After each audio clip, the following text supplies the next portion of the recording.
Is there anything worse than finishing a long, fulfilling game and then you get to the end just for it to leave you hanging with sequel bait? Well, my friends, today we're going to be looking at 7 of the most brutal JRPG cliffhangers of all time. Now, I want to say this. Spoiler alert! Obviously, I'll be giving away the ending to all the games on this list. I'll be timestamping the games in this video, so if you want to skip the ones that you haven't played yet, I'll make it easy for you. To begin, let's talk about Trails in the Sky. Oh boy, this one hurt. Now, in the game, you play as Estelle Bright, a spunky young girl with a heart for adventure, and you also go through the game with her adopted brother, Joshua. Now, for most of the game, Estelle and Joshua are in training together to become senior bracers, essentially police officers trying to maintain peace and protect civilians. They end up stopping a coup attempt to overthrow the monarchy, and during this celebration, it's revealed that Joshua was actually a secret spy meant to assassinate Estelle's father. And with this knowledge, Joshua begins to act weird, and Estelle seems to notice. In the final scene of the game, the two have a very heartfelt moment with Joshua sharing his past, and they confess their love for one another. However, Joshua drugs Estelle so he can pursue the true villain without Estelle following.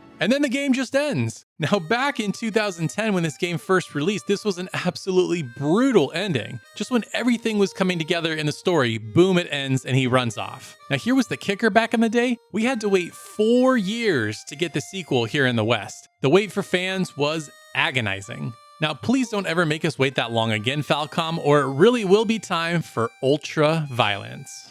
Now, for anyone that's familiar with Trails of Cold Steel, that has an equally brutal cliffhanger. Through the game, you play as Reen Schwarzer, a student at Thor's military academy. The game, for the most part, has a relatively slow pace as you get to know the town and the surrounding areas, slowly building the world. However, through each chapter, there seem to be hints at bigger things brewing in the background, and characters are not always being 100% forthcoming. As the game comes to its climax, it gets absolutely wild. It's revealed that Reen has hidden powers, essentially making him unstoppable. And at the bottom of the old schoolhouse that you've been exploring for the entire game, you discover this giant robot called Valimar that Reen is able to control. Now, on the eve of peace talks, the Imperial Liberation Front attacks Trista, the town that Thor's military academy is in, and you and your classmates are forced to fend off these troops. And just as everything comes to a crescendo as you're fighting in Valimar, Reen gets really hurt. Now, Valimar surmises that Reen will sustain irreparable damage if they don't retreat. And so, without even thinking about it, Valimar flies away with Reen inside and roll credits. Hello, what happens to your friends? What happens to Reen? What happens to the world at large? There were just so many unanswered questions, and the ending was pretty darn abrupt. Thankfully, we didn't have to wait nearly as long for Cold Steel 2, but that was yet again another brutal cliffhanger from Falcom. And just to kind of make it a trilogy, let's talk about one last Falcom game in Tokyo Xanadu. Now, for those that have finished the game might be wondering what cliffhanger I could possibly be talking about. Well, hang on and I'll show you. Now, really, the game kind of has 3 endings. There's the main story that you go through, there's the kind of epilogue scenario where you save Shiori, and then there's that kind of Halloween festival. And for the most part, things are wrapped up pretty nicely. There's really no loose ends by the time the game's over. But then Falcom decides to drop this little gem at the very end of the credits. We promise to see you in other Xanadu. What does that mean, Falcom? Is that a sequel? Are you making a new series with these characters? What is happening? Well, whatever it was, it's been nearly 10 years since it released in Japan, and we haven't seen anything about another Xanadu. This was particularly tough on me because I love Tokyo Xanadu. I think it's one of the most underrated RPGs on the PlayStation 4. Now, Falcom, I know you love your Trails and your E's, but come on, one more Xanadu, please?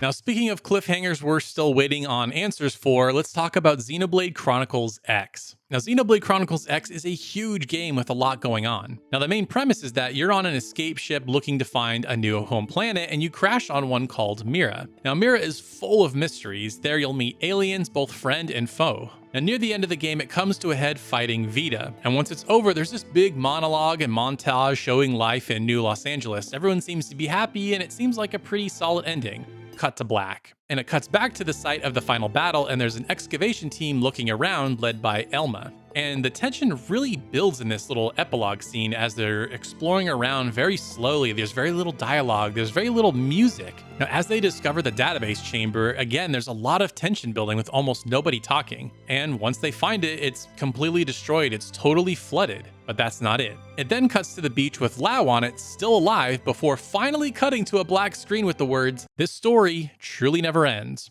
I have so many questions. First of all, who actually is Elma? Like, why did she help out the humans? What is Mira? Elma even mentions this, that somehow there's something special about this planet at the very end. How about the Great One? How is Lao still alive? Are there other ARC ships still out there? And that last line, we're still waiting, Monolith Soft, going on almost 8 years now with still no Switchport. And the worst kind of cliffhangers are the ones that leave you with a lot of questions but then never answer them in a follow-up. Maybe one day we'll get our answers.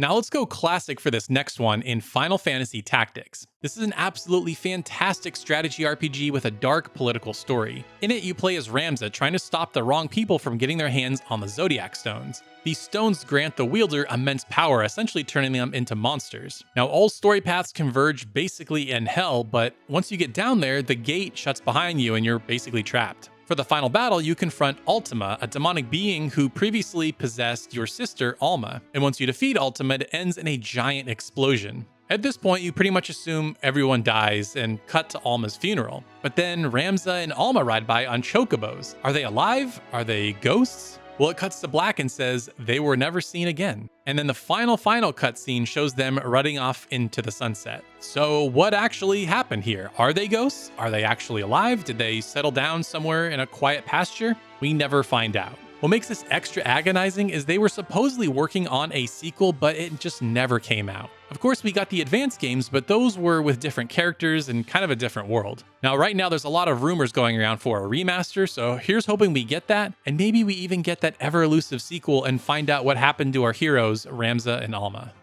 Now for this next one, I really could have put any Kingdom Hearts game on here, but the one that left us the most frustrated and with the most questions was Kingdom Hearts 3. After like a dozen games of this nonsense, we finally defeat Xehanort, and this unwieldy cast of characters all get their fairy tale endings. Everyone's hanging out on Destiny Island having a happy beach party. And it looks like Sora and Kairi are finally gonna get to be together, and Nomura, you son of a bitch. Why would you do this? And almost to mock us, he's the first name that appears in the credits. We waited 14 years since Kingdom Hearts 2, and now you're gonna leave us with another cliffhanger? And what's wild is where Sora ends up. Like, where is he? Is this the World Ends With You world? Thankfully, they didn't make us wait another decade and a half for Kingdom Hearts 4 to be announced and show us more of this world. But still, not cool, Nomura. Not cool at all. And last but certainly not least, we have to talk about Final Fantasy VII Remake. There's a lot to sift through with this game, and with the sequel coming soon, I really want to encourage you not to watch this last entry if you haven't played the game yet. So first of all, the game's title has two meanings. Yes, it is a remake of the original game, but it's also remaking the original game and changing things and kind of changing the story. Now, as you play, these plot ghosts feel like they're doing a lot of odd things, and it's odd that they're even there, but what they're trying to do is keep the events of the original Final Fantasy VII the same. But then at the end, you kill the Arbiter of Fate, essentially the concept of destiny, and that goes all out the window. All kinds of things change, like Zack's still alive, Wedge and Biggs are still alive, and maybe Jessie is too. And this ending cutscene is just wild. Like, what is happening? How are Cloud and Zack walking by the rest of the party? Obviously, they're on different timelines and they're just trying to show it visually. And also, Aerith seems to know a lot more than she's letting on, but how does she know this and how much does she know? And then it ends with this line, "The unknown journey will continue."